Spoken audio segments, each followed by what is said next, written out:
Good morning, everyone. Welcome to our weekly COVID-19 media briefing. I'm Kerri Schuette, the Public Information Officer. We'll start as we always do with our numbers. We've had, as of the 21st, we have had 724 confirmed cases of COVID-19, including 15 from Monday. We had 2 people hospitalized, including none in the intensive care unit. We've done 43,252 negative tests to date for a total of 43,976 total tests. We have 43 people in isolation. Those are people who have tested positive and are still in their infectious period. We have another 184 in quarantine. Those are people who are close contacts to people who have tested positive. And we have had 14 deaths so far. Today with us, we've actually, we're happy to have our hospital partners back with us today. We're anticipating there might be some questions that they can help us out with. So with us today, we have Donnell Ewert. He's the director of the Shasta County Health and Human Services Agency. Dr. Karen Ramstrom is our health officer. You can't see his face, but he is here with us. Our deputy health officer is Dr. Michael Vavakis, and our public health branch director is Robin Schurig. From the hospitals, we have Mark Mitchelson from Shasta Regional Medical Center, Robert Folden from Mercy Medical Center, and Dean Germano from Shasta Community Health Center. Thank you for being here with us today. Do any of you have any opening comments before we open to media questions? Yes, everybody. Go ahead, Robert. Okay, so just real quickly, I just wanted to say that we I know it's a hot topic this week around the healthcare worker influenza vaccination annual requirement. And so just want to let everybody know that we're continuing to review that order and checking in with our colleagues in other counties about how they're handling the annual order this particular year, and continuing discussion with our healthcare partners. So we're really glad that others are able to join this call today. And, and just to acknowledge that, we at Public Health and Health and Human Services Agency have much regard for our healthcare workforce, and, we have their best interests in mind, and the healthcare system overall, and the community in which all of them work and live. And so we're hoping and are working towards a workable solution that maximizes protection in this particularly a vulnerable year when we're having to deal with COVID, and our healthcare workforce in particular are having to deal with that additional concern in their workplaces. So happy to address questions when the time comes.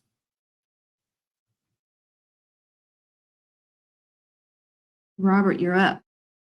And I know so thank you. So I know it's been a while since we've been on, but before the call, we were also talking about expanding some of the visitation so that we could start allowing at least one visitor for every person as they come in for care. So I think that'll be a good thing, and we're trying to plan that for next week. So that'll be coming. But just back to Dr. Ramstrom's point, we have a duty and an obligation as a healthcare providers to try and prevent the spread of disease. So we certainly want to support vaccination. We do support vaccination, and we'll continue to promote that across our staff, because prevention really is the best cure. And I think that's one of the things we've talked about from day one, is about our ability as a group or as a community to plan and then act out our plans. So in this case, part of the plan for the flu season is vaccination.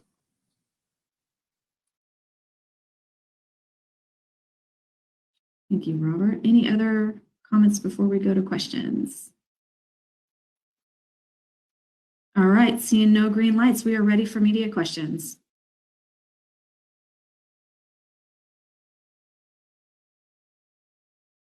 Hi, it's Anna here from Action News Now. I just wanted to touch base a bit on the skilled nursing home outbreak.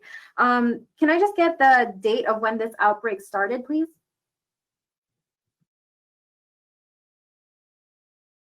Our first case was, I believe, August 27th. And then just to follow up on that, do we know like how this infection and spread started? Did this come from a patient or resident, or did it come from someone who works at the facility? So, Anna, since the beginning of this this outbreak, we've been working with our skilled nursing facilities. There's a lot of processes in place for them to do regular testing of their residents and staff, and we know that no visitation has been allowed until last week, where we just started talking about visitation in certain skilled nursing facilities that are in a good place. So not this particular facility at this time, but because there's really no one else coming into the facility, it really is the workforce that's coming in. And we're aware of that. And so there are processes in place where there's regular testing of the staff for early identification of asymptomatic individuals, and really encouraging anyone who has symptoms to not come to the facility. And so just like all the other situations we've had where we've actually been able to stop this quickly in other facilities since the beginning of the outbreak, that's how it started here. So just wanted to be clear, it didn't, I was a little confused there. So did it come from someone visiting the facility, or did it come from workers who were coming in and out?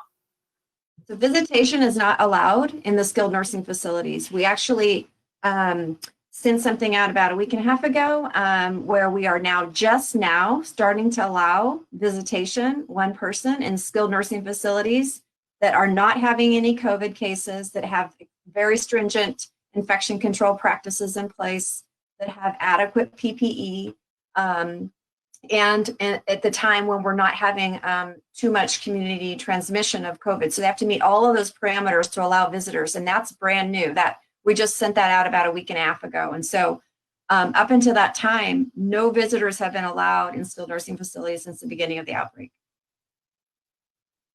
So they would not be the source. Visitors would not be the source. Okay, just wanted to make that clear.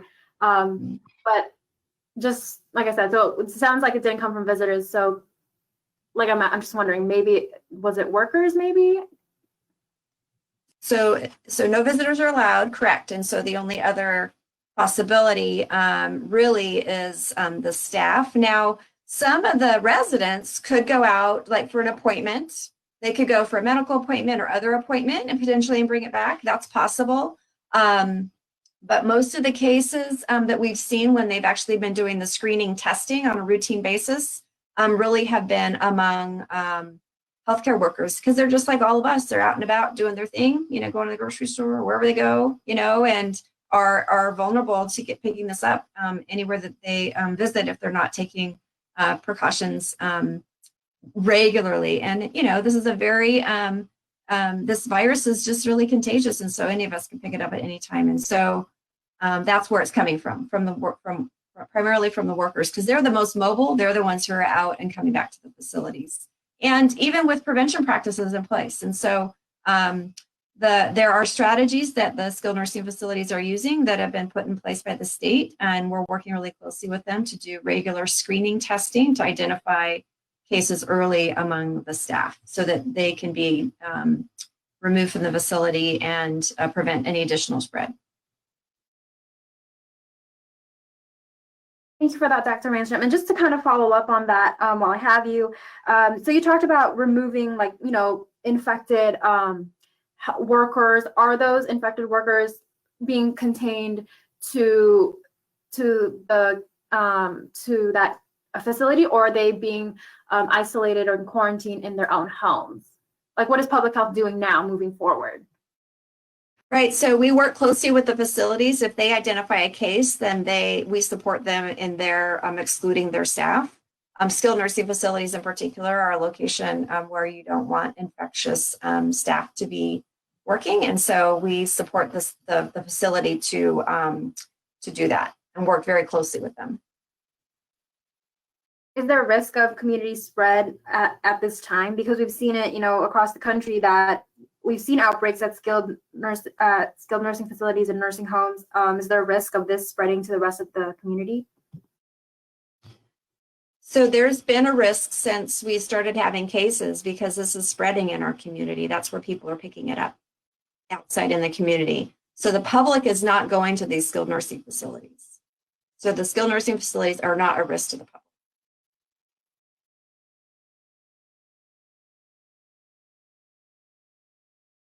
Other questions? Yeah, I had Wi-Fi issues, so I joined you late. I don't know if you hit this. I apologize if you have. All the healthcare workers I've ever known have always been required to get flu shots every year. Is that not a universal thing?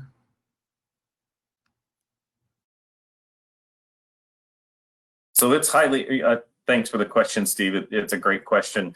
We encourage staff every year. Up to this point, there have been exceptions allowed.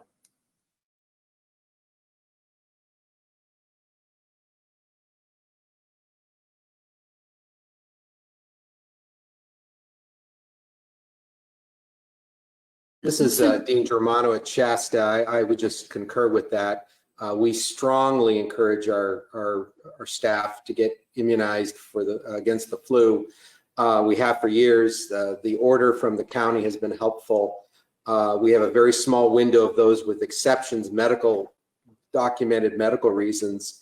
I think what's going on this year is that because of COVID and other concerns, that I think waiver kind of category is much more limited now, and for good reason. Just like the example of the nursing home, you mentioned, Dr. Ramstrom mentioned that the resident can go to a doctor's office or a hospital to get care. The last thing we want to do is have our staff be involved in passing something on to them that then is introduced to them in the home environment. So, flu immunizations in the healthcare workforce is as much about protecting other people as it is about protecting our own staff, probably more so.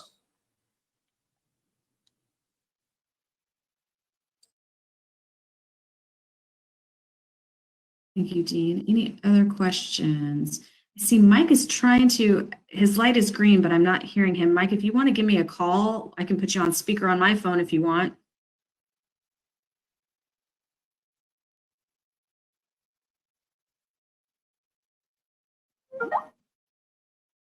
Or he could do the chat. Good one.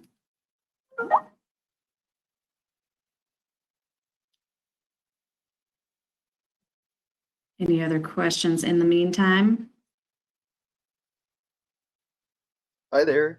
This is Matt Brannon from the Record Searchlight. I just had a question about the skilled nursing facilities. Do we expect anybody from the state to be inspecting any facilities in our county anytime soon?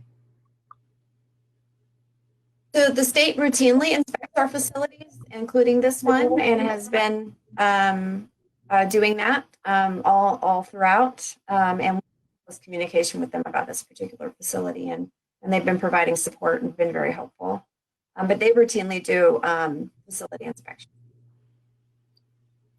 Okay. What sort of stuff are they learning from these sort of inspections, and what are we hoping the state can learn as a whole? Or is it just mainly about trying to help prevent things like this? I'm sorry, I missed the first part of your question. I guess what are we hoping to learn from working together with the state to help address this outbreak?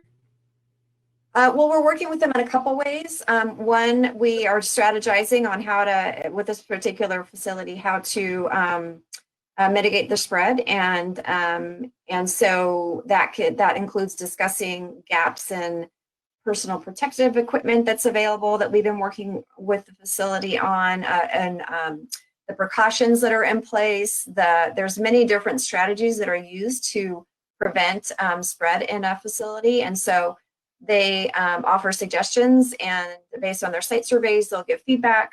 And then we're also strategizing with them around staffing. So that's one particular area. And then they have a separate part at the State Health Department that we're in conversation, and they do much more intensive technical support.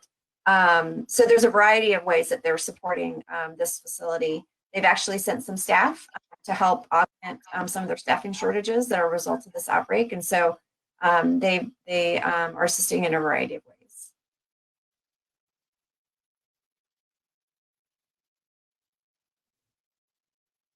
Matt, did you have another question before we go to Mike Mangus? No, thank you. Okay, so we've got Mike Mangus on the handy dandy cell phone, and he's got some questions too. Thanks, Kerri. I'm trying on my my microphone again. Is it still not working? You Oh, cannot hold on, hear let me me on the see. microphone? You can hear me on the mic. Okay. Well, see, that's what happens when you unplug it and plug it back in again, I guess. There But you go. now I can't hear you guys. Okay, so I had a couple of questions here. Robert mentioned that perhaps there would be one visitor would be allowed in Mercy starting next week to visit patients, and I saw Mark was on there too. Is that the same thing at SRMC? So actually, right before this press conference, Robert and I were talking about that, and that is something that we'll be looking at to do simultaneously if that's the course that we're going to go to. We just recently opened up to our pre-op clinic. Many times going in for procedures very scary, and you don't really receive all the information that we're telling you. So knowing that that's a communication gap potentially of not having a visitor, we've just recently opened up for that, allowing somebody to come and sit with them and speak to the physician prior to surgery or another type of procedure. But you know, if we go next week to one visitor per patient, we'll do it at the same time as Mercy. Great, thank you, Mark. And then for, I guess, Dr. Ramstrom, I've heard a couple ads on the radio for like a charity golf tournament, and then there's supposed to be a swap meet down at the Shasta District Fairgrounds coming up soon. Like, are those sort of things allowed? Is that okay? Are you okay with that? So our staff have been working with a variety of entities, including nonprofits that are doing, trying to figure out strategies to do fundraising in a safe manner. And so I don't know about those particular scheduled events, but they sound a little bit familiar. And so, they would be hopefully implementing those with modifications that our staff have talked through with them. And so if you have dates, if you can shoot those to us, we can follow up. The swap meet, I think you said, I think that is something that we have been involved with. And we've talked to a variety of people about alternative strategies to do golfing tournaments for fundraising. We have on our website, if you go to the frequently asked questions, there's a list of fundraising ideas and ways to adapt fundraisers to be compliant with COVID rules. And then the swap meets are, there is guidance, state guidance on swap meets. So all of those things are, have modifications attached to them. Okay, thank you. And then I'm terrible with math. That's why I work with words. Not counting the outbreak at the Windsor Care Center and maybe the students coming back, are we still about the same in our number of COVID cases, or are we still seeing more of more numbers, more of a spike?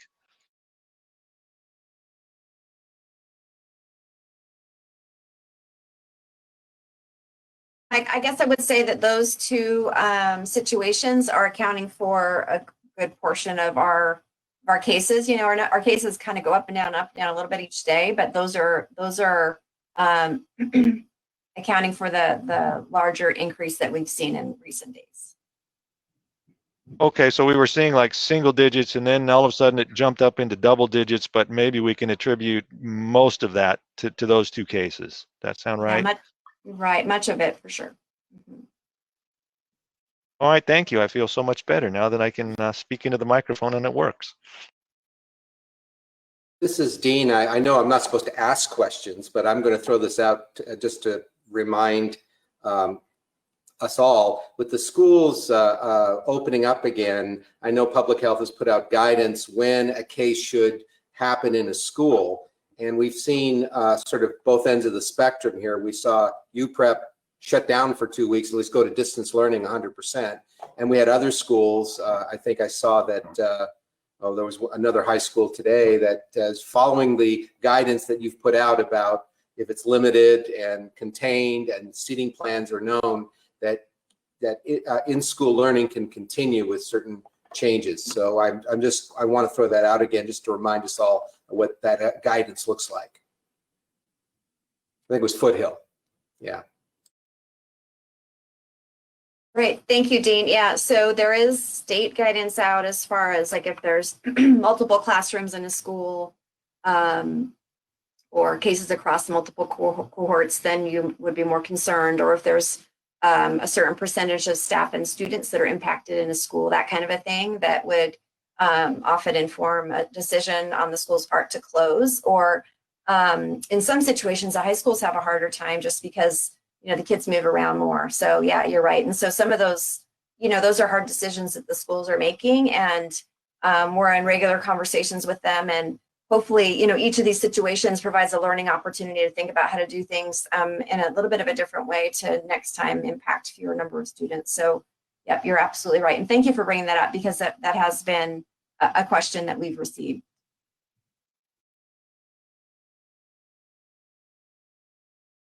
Any other questions? Yeah, I just wanted to follow up. It was mentioned now, Foothill, it seems like they've been switched to distance learning. Does public health know anything about that? Are you working with the high school and things like that?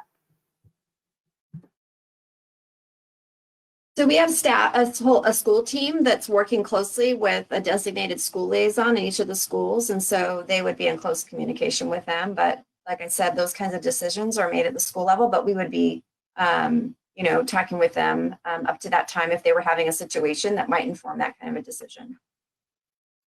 But would you be able to confirm that Foothill did receive a case of a positive case of COVID on their campus? So I don't know what has been, we actually, to be honest with you, I can't track every single day everything that's going on. I get a summary midweek and then end of the week kind of a thing. So, but we also encourage the schools, if they want to share that information, that's really up to them to share that with their school community so that they know what's going on. So that's not something that we do. We defer to the school to share that information at the right time. That was reported in the Searchlight, that particular item.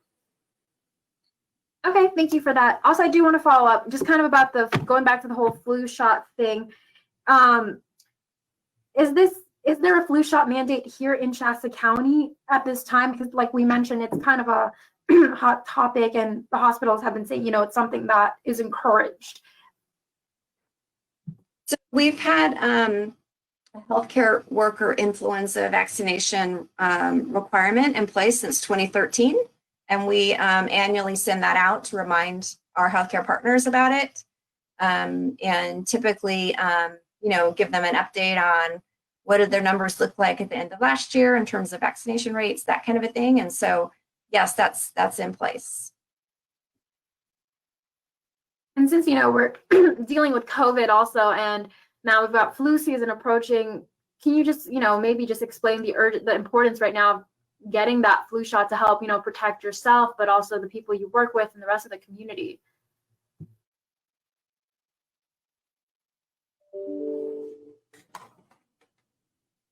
Sure, I can share my thoughts, but our healthcare partners might want to chime in too. So, in the context of COVID, there's an overlap in some of the symptoms. And so when these healthcare facilities are seeing patients this year, it's going to be a little bit more complicated because you may not know what you're dealing with right away. And so until we have really readily accessible, rapid testing that's reliable, that all of our facilities have access to, and they can make that determination right away. Hopefully we're moving in that direction, but it's taking some time. Until then, they have to make a decision at that time and determine if there's been exposures. If they're considering this could be a COVID case, then they would be identifying close contacts in a manner that they wouldn't normally do for this in the same regard for influenza. So that's what causes some complication and will be additional work and burden on our healthcare system, not to mention when people get really sick and the additional care that they need. Yeah, I would just chime in with respect to vaccinations in general. As a society, there are many vaccinations that we participate in, right? I mean, measles, mumps, rubella, polio, flu just happens to be one of those ones we do on an annual basis. And I know if we looked back in our records 10, 12 years ago, we probably didn't have the level of compliance we have today. And a lot of that just goes back to the fact that as healthcare providers, the last thing we want to do is have someone come into our facility that's, you know, they need surgery, or they're truly sick, or maybe they're close to dying, and then give them something else on top of their initial condition. So, you know, we kind of have a duty and a responsibility to get our vaccines.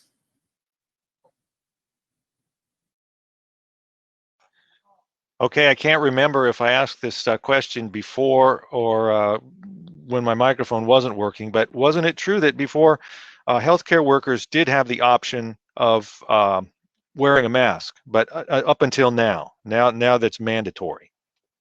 They have the ability to opt out. Yes, Mike. And that would require them to wear a mask. You know, I was hoping to get actual numbers from like last year to see exactly how many of our staff vaccinated. I wasn't able to pull that together, but I know our compliance, just by memory, I want to say it's a small percentage, might be in the double digits, but a small percentage that don't get the vaccination. And there's Right. So And Dr. I have your data, Robert. I have your data right here. So Mercy Medical Center last year, 90% of employees. We haven't compiled like the contractors, the volunteers, all of that yet, but among employees, pretty high, 94%. And then when this started, before the vaccine annual orders started back in 2010, as the latest data, the oldest data I have, it was 67%. So it's made a big difference.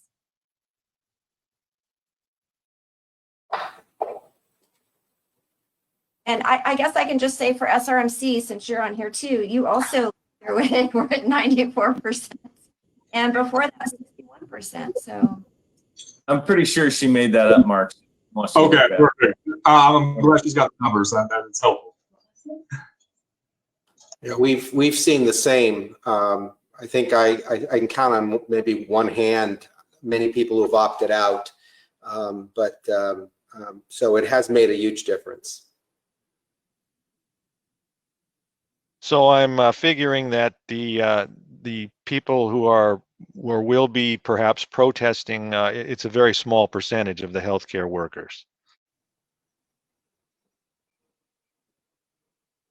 You must know something I don't, Mike. I doubt that, Robert. I don't know how to respond, Mike. Folks have a right to voice their opinion. And I welcome people to come in my office if they have a concern. I don't have a response. People have the right to voice their opinion. I would just hope that they voice it in the right direction. Sure. I absolutely think they have that right. But from what it looks like, it's a small percentage of the folks that work in our healthcare facilities. And I would just reiterate, Dr. Ramstrom and her team and the infectious disease physicians have done a great job throughout this COVID process. And, they're the experts, and we need to really trust their expertise in these recommendations. If recommendations change, then we will follow those recommendations. But, they're the experts in this. So I'm going to break another rule and ask another question. Just really teeing this up. I know Dr. Ramstrom and Dr. Vivakis, we've already briefly talked about this online, but I've been intrigued by some evolving research going around the infamous areas of masking. And, from a public health point of view, the messaging has been primarily masked to protect other people. But there is some data and some research. Dr. Gandhi, who's a UCSF infectious disease doctor, has been promoting this. It was in the New England Journal of Medicine as well, that masking also has an effect of muting some of the viral load intake into individuals themselves. and she's attributing that to resulting in perhaps less intense reaction to the virus, and explain some of the variation we're seeing around the world in countries that have very little in terms of assets. You think of Mumbai in India, for example. So I'm curious because that this line of thinking is really about protecting oneself, and another reason to perhaps mask. So.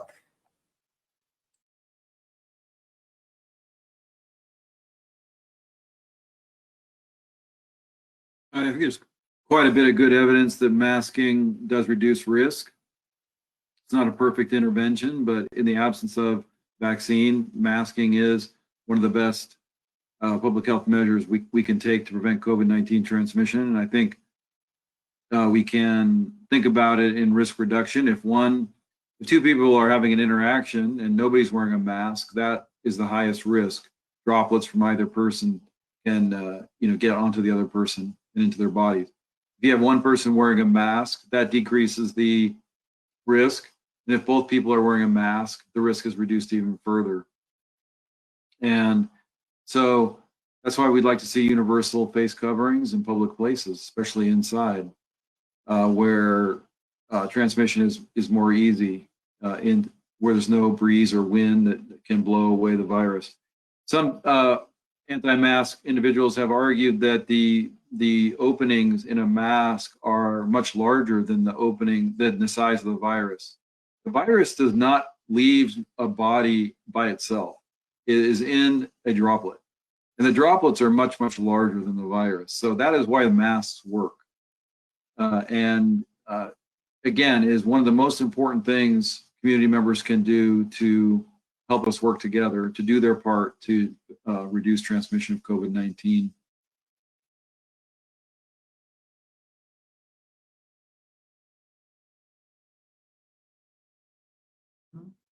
Are there any other questions? I'm sorry, I do have a question. I know that you don't want to ruin anybody's business by putting the name of the business out there unnecessarily, but how many cases would have to come up at a certain restaurant or retail establishment that would define it as an outbreak and prompt making that name public, the name of that business, in the interest of containing the spread?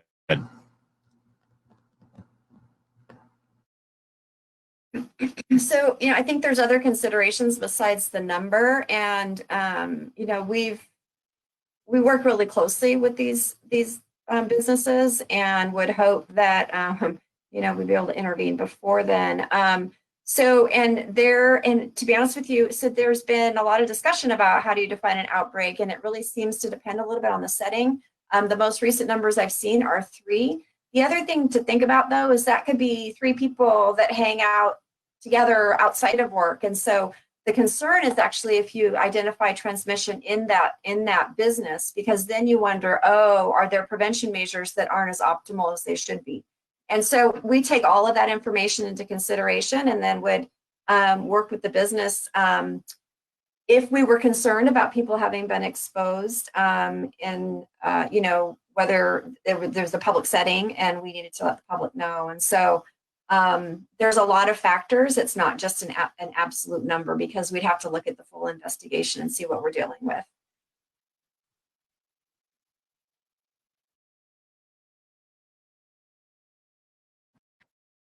I mean, for example, contact tracing would not be able to reach the customers the diners of a restaurant unless the name is made public. I mean, if somebody went to eat at a restaurant and one of the servers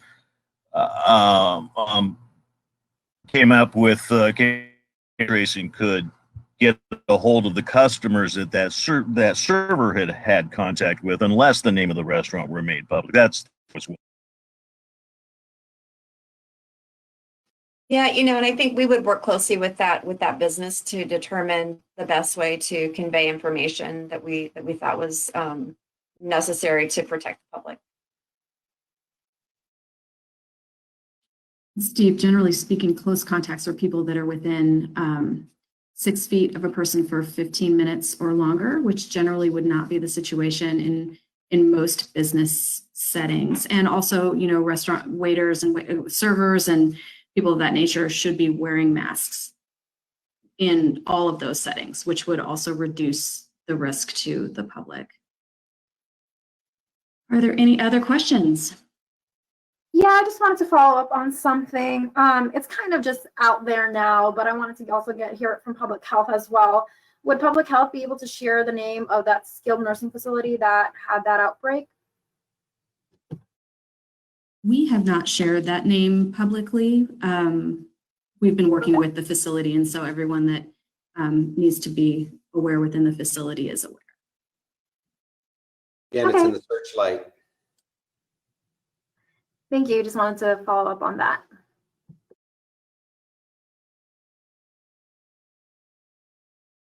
Okay, we do have a question from the public that says, with the numbers on the rise these last 2 weeks, are we at a point of being moved to another tier? Or is it because we have low hospital rates that we aren't at risk? So the rates, the hospitalization doesn't have anything to do with those rates. It's case rate and positivity. The numbers are currently based on the prior week. So this week's numbers would reflect September 8th through the 15th. But I don't know, somebody else might have better information on projecting into the future with the numbers we've had recently.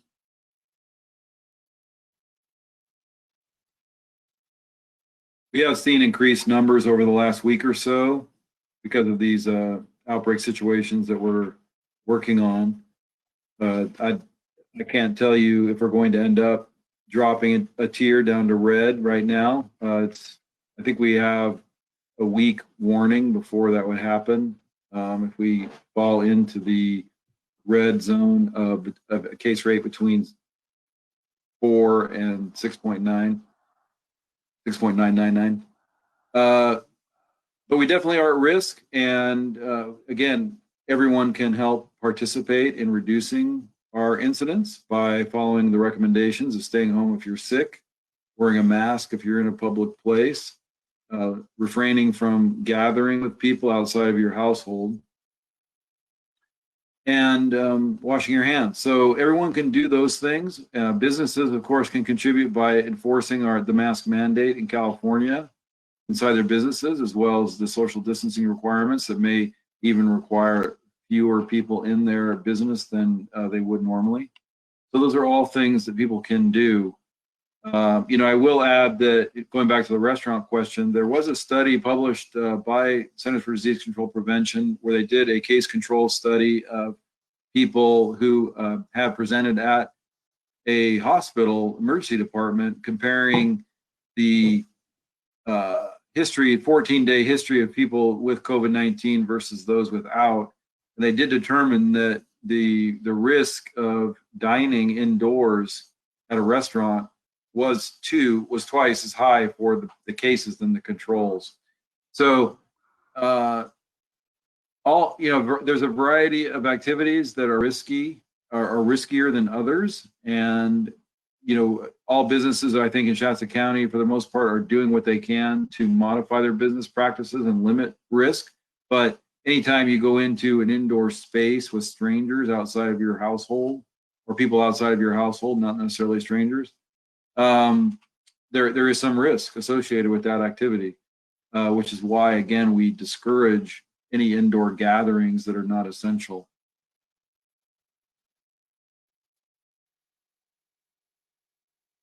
All right, thank you, Donnell. Sorry, I didn't have myself off mute. Any other questions from the media?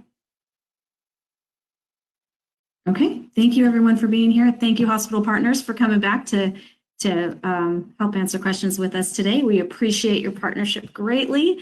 Everyone have a safe week, and we will see you again next Wednesday. Have a good day, everybody.